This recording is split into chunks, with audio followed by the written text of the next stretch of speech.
What's good, YouTube? It's your boy, Blue Blood Sports TV, back at y'all with another one.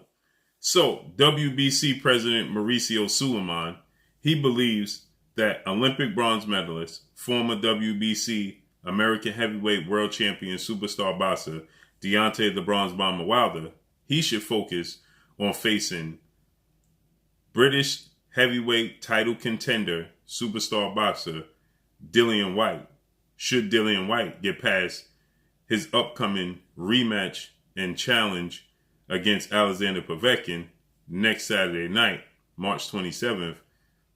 The first time they fought, Alexander Povetkin dramatically knocked out Dillian Whyte after getting up off the canvas twice himself, after Dillian Whyte floored him twice in that fight. With that said, Mauricio Sulaiman is stating that he would love to see Deontay Wilder focus on a fight with Dillian Whyte, and then the winner fights the undisputed champion, the winner of Tyson Fury and Anthony Joshua. Now, you already heard the WBC, they put up a post in which they asked, what fight do you want to see for undisputed the most? They put up a post with Tyson Fury and Anthony Joshua picture. Then they put up a post that had Josh Taylor, Jose Ramirez. So they are trying to sway Deontay Wilder to go in a different direction so that they can get this undisputed showdown between undefeated two-time heavyweight world champion British superstar boxer Tyson Fury and two-time unified heavyweight world champion British superstar boxer fellow countryman Anthony Joshua. Deontay Wilder is a roadblock in preventing this fight from coming to fruition because they're still in arbitration. And you had colorful analyst, ESPN boxing pundit, Max Kellerman, who came out and stated that Deontay Wilder was taking a $5 to $10 million step-aside money to allow this fight to come to fruition, which is completely untrue, because if it was true, then Deontay Wilder would have never took this case to mediation or arbitration on behalf of trying to get the trilogy match that he's contractually owed from Tyson Fury. If he was just willing to take the step-aside money, then Deontay Wilder would have never took it to mediation nor arbitration. And now you have the WBC president, Mauricio Sulaiman, essentially indirectly campaigning to get this undisputed showdown between Tyson Fury and Anthony Joshua. They have two huge hurdles in the way. One is Deontay Wilder. The other is they need a site. And they're looking for a location and a site and a venue investment group to put up a large sum of money, $100 million plus, to be able to fit the necessary purses to pay the fighters and to take care of this event. In doing so, without there being any fans in attendance, is very, very difficult. So the fact that Deontay Wilder is in arbitration and the fact that they're having issues finding a site, they have two huge hurdles. But everybody's campaigning now to get this fight, and they're doing so at Deontay Wilder's expense. So now the WBC president, Mauricio Sulaiman, is saying he should face Dillian Whyte because that's a great fight and will make it an elimination fight and the mandatory challenger for the winner of Joshua Fury. Okay, Dillian Whyte, 27 wins, 2 losses, 18 wins by way of knockout, stands 6'4" with a 78-inch arm reach, 32 years of age. Last time we saw him in the ring was August 22nd, 2020, when he was brutally knocked out by Alexander Povetkin. We will see him back in the ring this upcoming Saturday night against Alexander Povetkin, who was 36 wins, 2 losses, and a draw on his resume. With that said, Dillian Whyte, he was the WBC mandatory challenger for the heavyweight WBC title. But he got knocked out brutally by Alexander Povetkin, and he lost his position. And so now the WBC, they truly want to be involved in this Anthony Joshua Tyson Fury saga. They want to be represented by the winner of this fight, because there's truly never been an undisputed heavyweight champion, or should I say an undisputed heavyweight showdown on UK soil of this magnitude. Now, they did have a UK undisputed heavyweight champion, legendary, iconic superstar Hall of Famer, Lennox Lewis. Now, Lennox Lewis, he represented Canada, he represented Jamaica, and he also represented the UK. So a lot of fans, they didn't feel like Lennox Lewis was a true 100% United Kingdom UK fighter. So this is a case where they have a 100% United Kingdom UK fighter, the winner of this fight. But oddly enough, it can't take place on UK soil because Tyson Fury, he doesn't have a boxing license. Not to mention, they don't know if they could have fans in attendance in the UK. So it could very well be pushed back just based off that. Deontay Wilder, 42 wins, 1 loss, 1 draw, 41 wins by way of knockout. Knocked down or knocked out every opponent he's ever faced. He's 35 years of age, stands at 6'7" with an 83-inch arm reach. Last time we saw him in the ring was February 22nd, 2020, when he took on Tyson Fury in the rematch, and Tyson Fury got a 7th round TKO stoppage victory. So now the WBC, you had ESPN, they're saying that Deontay Wilder is going to take step aside money. Now you have the WBC sanctioned body. Now they're stating that, Deontay Wilder should essentially, allow Tyson Fury and Anthony Joshua fight for undisputed and turn his focus and his attention to Dillian Whyte. Fight and beat Dillian Whyte, and then make yourself the mandatory challenger for Tyson Fury, Anthony Joshua.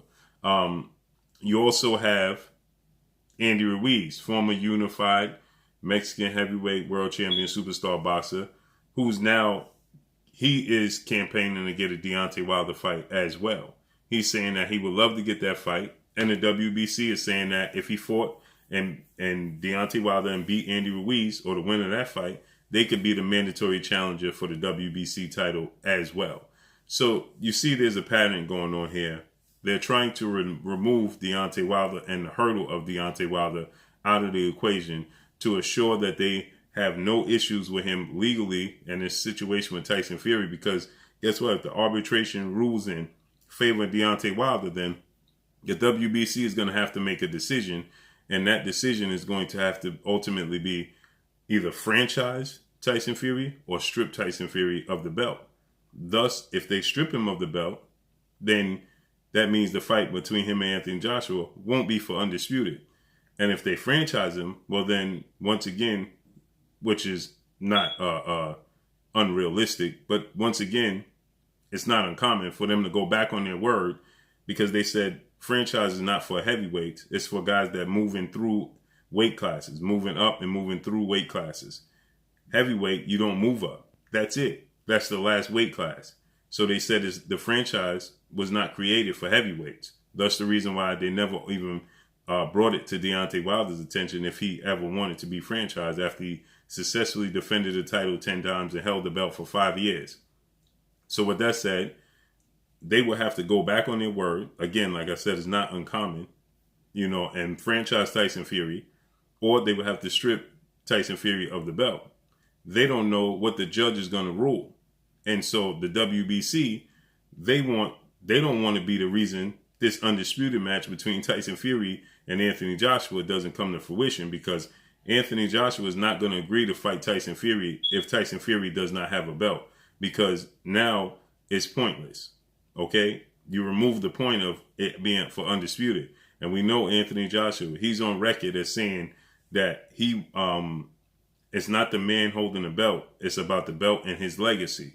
So he says that he's focusing on becoming undisputed. And if Tyson Fury doesn't have the belt, well, then it's not for undisputed. Okay? So with that said, the WBC, they would love to get Deontay Wilder to turn his attention elsewhere and focus on someone else and allow this to be this fight to come to fruition, so that the WBC does not have to be the reason why this fight is not for undisputed. So the WBC, they want to remove themselves from this equation, because they are they're going to have to make a decision should the judge rule in Deontay Wilder's favor. So what better way than dangle other carrots in Deontay Wilder's direction and say, listen, fight Dillian Whyte, beat Dillian Whyte. That's a huge fight. And then automatically you get your mandatory position. Well, it's not mandatory because Tyson Fury and Anthony Joshua fight. There's no guarantee that the winner of that fight faces Deontay Wilder. It would be a higher percentage. He has a better chance of fighting Anthony Joshua if Anthony Joshua win. Tyson Fury is not going to give Deontay Wilder a trilogy match if he beats Anthony Joshua. Let's just be completely honest here. He already stated he has no interest in stepping back in the ring with him. He knows the risk it is getting in the ring with Deontay Wilder, and he already feels like he defeated Deontay Wilder. Why revisit that? Why take another risk? So Tyson Fury, if he beats Anthony Joshua, let's be completely honest here. He's not going to fight Deontay Wilder again. But if Anthony Joshua, he has a better chance, that being Deontay Wilder, of getting an Anthony Joshua fight should Anthony Joshua beat Tyson Fury. Because, see, at that point, Tyson Fury would have fought and beat Joshua. He would have fought and beat Deontay Wilder. Nothing else to prove.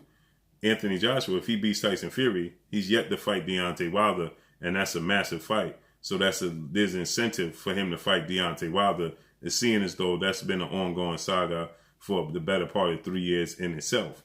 So that would give Anthony Joshua incentive to want to fight Deontay Wilder. But what would be Tyson Fury's incentive? Nothing. He would more than likely retire and call it quits at that point in time. So he would have beaten the top 3 heavyweights of his era. Vladimir Klitschko on the way out of his era, Deontay Wilder, and Anthony Joshua. There would be nothing less for Tyson Fury to do instead of aside from just staying active. So if Deontay Wilder was to accept the quote-unquote step-aside money that Max Kellerman reported, or take the route that the WBC is saying and fight Dillian Whyte, then he's going to lose his position forever, or he's banking on Anthony Joshua to win the fight. That's not a great move.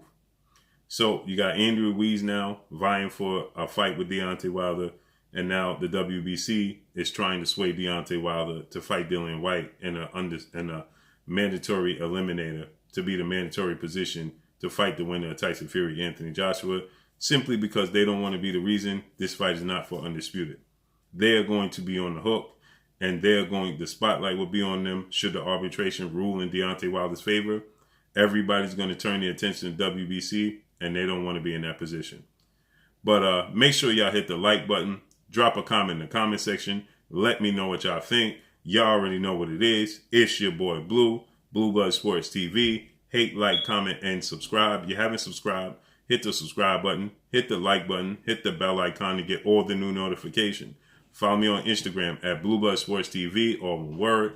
Y'all already know what it is. Shout out to the entire LDBC. Shout out to New Media. Shout out to Black Media Row. Make sure you like and share these videos. That's all I got for y'all. Peace. Oh, it is your boy Jada Kiss. Make sure you check out Blue Blood Sports TV. It's going down.